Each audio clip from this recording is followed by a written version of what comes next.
There was a stretch of time during my husband's residency when I couldn't tell you what day it was.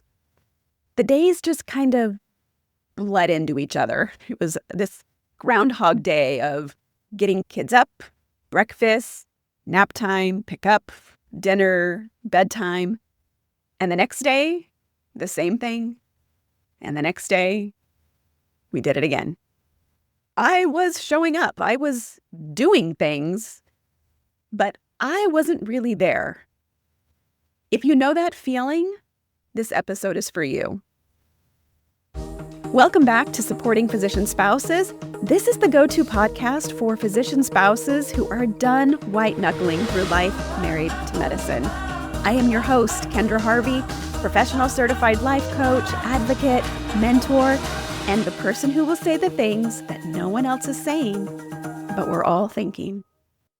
Today, I want to ask you a question that I wish someone had asked me a long time ago. Are you adequately resourced? Not, are you okay? Not, how are you holding up? Those questions are really easy to deflect. This one is harder and more specific. Because here's what I've come to understand. Burnout isn't a character flaw. It isn't weakness. It's not ingratitude. Burnout is what happens when the demands placed on you exceed your personal resources for an extended period of time. And the life we are living, the life of a physician spouse, is a life that creates some very specific conditions for that to happen. Today, we're talking about what burnout actually is and why this life in particular sets us up for it.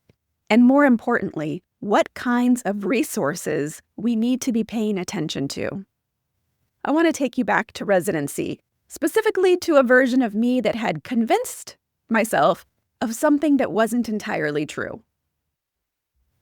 I told myself I was a homebody, an introvert, that I liked being alone, liked the quiet, didn't really need a lot of social connection. And I believed it because it was easier to believe that than to sit with what was actually happening. What was actually happening was that I was spending most of my time in the house, and when I was around adults, it was almost always in a setting that revolved around the kids. Whether that was the gym or church, people were nearby, but no real conversation was happening, nothing that fed me. All of my husband's residency felt like going through those motions. The days did blend together. And we're not talking about just the weekdays from the weekends, though that definitely happened. Because when your husband's schedule doesn't follow a normal rhythm, yours stops following one too. But I mean, the weeks blended into each other. I could not have told you what month it was without looking at my phone. I was physically present in my life. I was doing all the things, but I was not there, not really.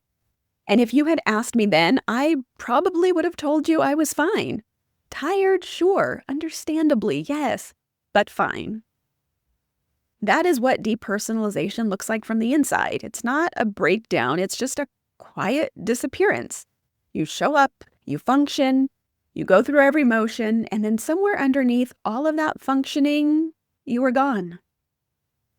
I was starving for adult conversation, real conversation, the kind that had nothing to do with sleep schedules or school pickups or what someone's kid did that week. And then I joined a small book club. It was a handful of really smart women from another book club that I was involved with. And we wanted to read the classics. In college, that's what I studied, was English literature. And so this, we weren't reading the current new releases. We were reading classics. And I looked forward to that book club in a way that surprised me, but it shouldn't have. It was like finally getting to exhale. During that same time, I had another really good friend during that season. She was somebody that I could have real intellectual and deep conversations with one-on-one. Those were my favorite interactions, but they were not built into my daily rhythm of life. They were one-offs. They were occasional. And like the book club, there was usually a month in between those discussions. That's when I started to understand something. It wasn't that I was a homebody. It was that I was depleted, and there is a difference. Now, around that same time, this is probably 2013 or so, I heard a segment on NPR about caregiver burnout, and something in me, as that description and that interview went on, just stopped me. And I sat there listening, and the realization came to me that that is exactly me. So, of course, when I hear something that sparks an idea, I went home and I looked it up. And sure enough, I checked almost every box. The fatigue that sleep didn't fix, the days that blurred, the withdrawal, the going through the motions. I even wrote an entire post on my blog about it. I didn't have a clinical term for it, so I made up one that would apply to me and others that were in that same situation. I called it Protracted Medical Training Spouse Burnout, or PMTSB. Doesn't really flow off the tongue very well. And there was a problem. Nobody around me would have recognized it as burnout because I wasn't working in the hospital. I wasn't caring for an elderly parent or a chronically ill child. I was just the spouse of a physician, just managing the house, raising the kids, doing what needed to be done. But what I knew, even then, is that what I was carrying was real. The demand on me was real, and something in me was running very, very low. I just didn't have the full framework yet for understanding what. Burnout occurs when the demands on your life are greater than the personal resources you have for an extended period of time. Until you reach a tipping point. That tipping point is the burnout. So I want you to imagine a scale. And on one side is everything that's being asked of you. That's, the kid's schedule, the household, the emotional atmosphere of your home, the unpredictability of his schedule. And on the other side is everything you have to give. This is your energy, your patience, your capacity, your sense of self. Now, burnout isn't usually a dramatic tipping point. It's not one bad week or one terrible month. It's the slow accumulation of weight on one side while the other side quietly empties until one day the scale is so lopsided you can barely tell it was ever balanced at all. And let's be honest, maybe it never was balanced. That is burnout. Demand outweighing resources sustained over time. And again, the tipping point isn't always a breakdown. Sometimes it just looks like going through the motions. Sometimes it looks like nothing at all. Burnout is not something that only happens to healthcare workers. It's not exclusive to people with demanding careers or high-pressure jobs. The assumption that you have to be working in a clinical setting or working outside the home at all in order to qualify for burnout is simply not accurate. Supporting a physician's career is a demand. Running a household is a demand. Raising children, managing the invisible labor, holding the emotional atmosphere of your home together while your husband is at the hospital, that is a demand. It is a significant one, and it counts. Now, clinically, burnout is defined by 3 components: emotional exhaustion, depersonalization, and a decreased sense of accomplishment. Emotional exhaustion is probably the one that resonates most immediately. It is the feeling of having nothing left. Not tired, but depleted at a level that sleep doesn't really touch. Depersonalization is a little harder to name when you're inside it, but it is like going through the motions. It's the version of yourself that is physically present but mentally checked out. You're at the school pickup, you're making dinner, you're nodding along to the conversation, but you're not really there. And then lastly, a decreased sense of accomplishment. That's that quiet voice that says, I have been doing this all day and I have nothing to show for it. You can answer every need, manage every moving part, and still at the end of the day, feel like you did nothing. So much of what we do is invisible. I want to bring in something from Emily and Amelia Nagoski. They wrote a book called Burnout, and inside it, they describe something called human giver syndrome.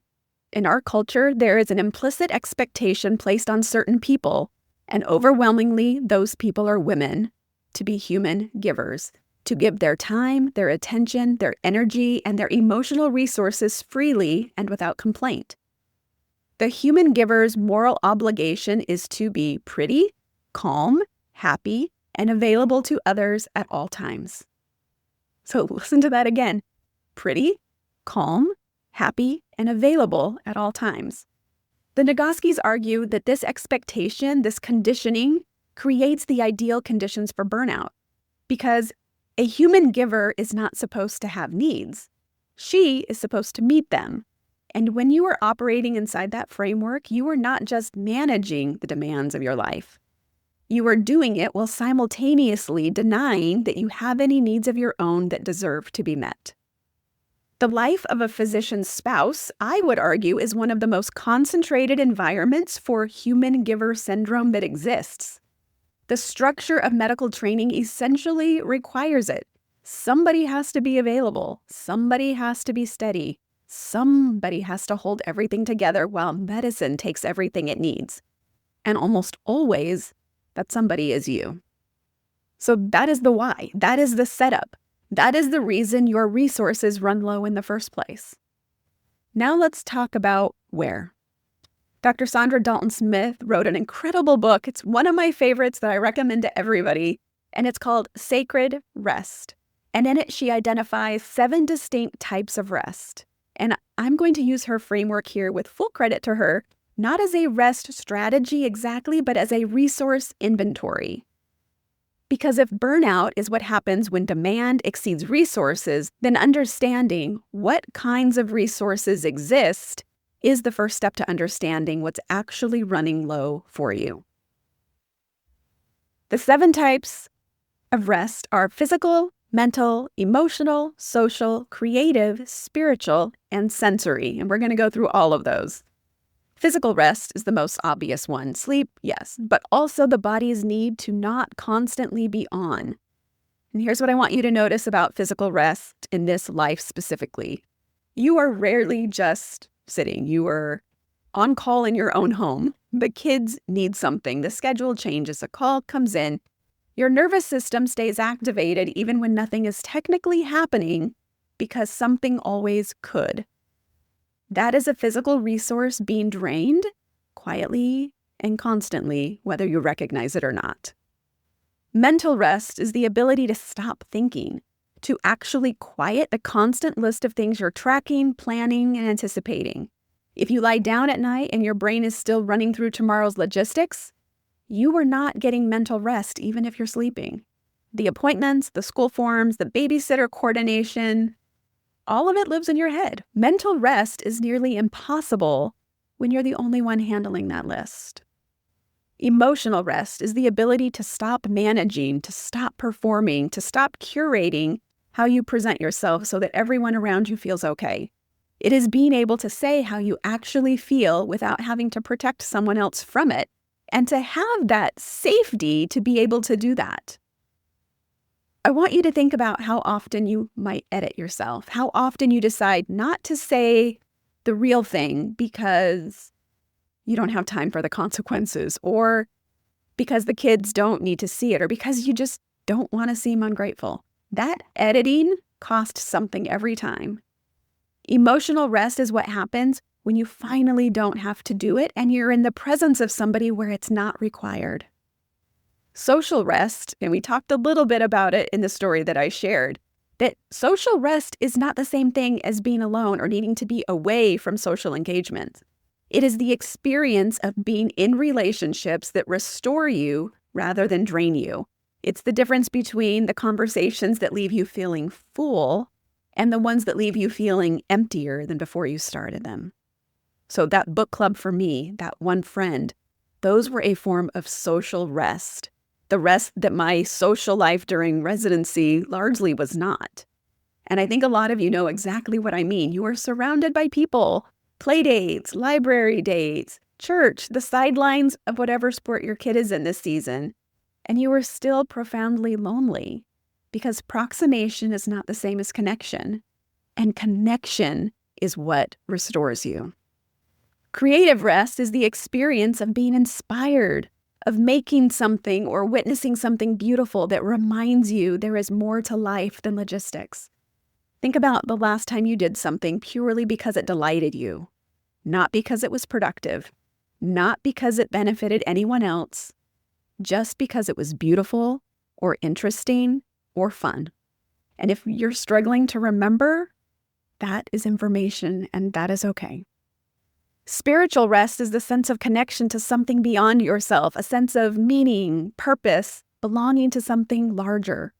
It doesn't necessarily have to be religious, though for many of us it is. It is that feeling that what you are doing matters in the grand scheme of things.